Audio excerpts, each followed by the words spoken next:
जय श्री कृष्णा। राधे राधे फ्रेंड्स, कैसे हैं आप सब। मेरे लड्डू गोपाल चैनल में आप सबका स्वागत है फ्रेंड्स।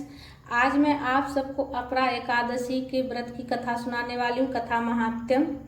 अपरा एकादशी भी बोला जाता है और अचला एकादशी भी बोला जाता है। तो आज मैं आप सबको कथा महात्म्यम सुनाने वाली हूँ फ्रेंड्स, तो पूरा सुनिएगा कथा महात्म्यम। हाथ में पुष्प लेकर हम कथा पढ़ेंगे। और कथा इस प्रकार से है।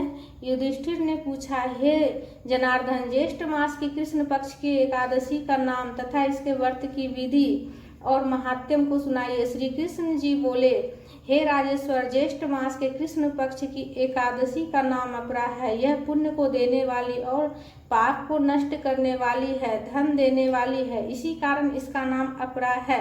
अपरा एकादशी के व्रत के प्रभाव से ब्रह्म हत्या, भूत योनि, दूसरों की निंदा आदि के पाप नष्ट हो जाते हैं। इस अपरा एकादशी का व्रत करने से और इसके प्रभाव से पर स्त्री से भोग करने वालों के पाप भी दूर हो जाते हैं। झूठी गवाही, झूठे वेदोच्चारण, असत्य भाषण, झूठे शास्त्र बनाना, झूठा ज्योतिषी, झूठा वैद्य आदि सभी के पाप अपरा एकादशी के व्रत से नष्ट हो जाते हैं। युद्ध क्षेत्र से भागे हुए योद्धा को मिले हुए नरक का इसके प्रभाव से छुटकारा होता है और स्वर्ग की प्राप्ति होती है। जो फल तीनों पुष्करों में स्नान करने से या कार्तिक मास में स्नान करने से और गंगा जी के तट पर पितरों को पिंडदान करने से, सिंह राशि को गुरुवार को गोमती नदी में स्नान करने से, कुंभ में श्री केदार जी के दर्शन करने से तथा बद्रिकाश्रम में रहने से अथवा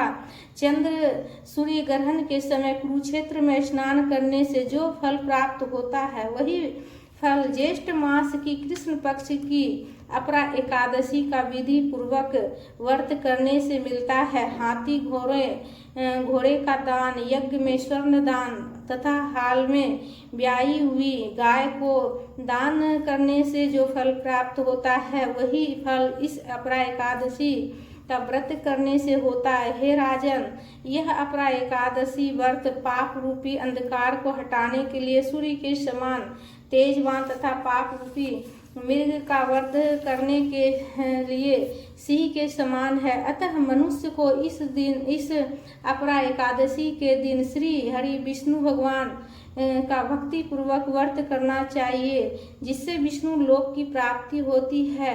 इस दिन ककड़ी का सागर लिया जाता है। अपरा एकादशी व्रत कथा महात्म्य संपूर्ण हुआ। बोलिए विष्णु भगवान की जय। कथा पढ़ने के बाद हाथ में जो पुष्प है वो प्रभु के चरणों में समर्पित करेंगे। तो फ्रेंड्स, अगर आप व्रत करते हैं अपरा एकादशी का, तो आप जो है ना कथा जरूर से जरूर सुनिएगा। और जो है ना अगर व्रत नहीं भी करते हैं तो भी आप कथा जरूर से जरूर सुन लीजिएगा। और कमेंट में विष्णु भगवान जी की जयकारा जरूर से जरूर लगाइएगा। और हम तीज त्यौहार कैसे मनाते हैं और तीज त्यौहार का वीडियो देखने के लिए, फेस्टिवल का वीडियो देखने के लिए चैनल को सब्सक्राइब कर लीजिएगा।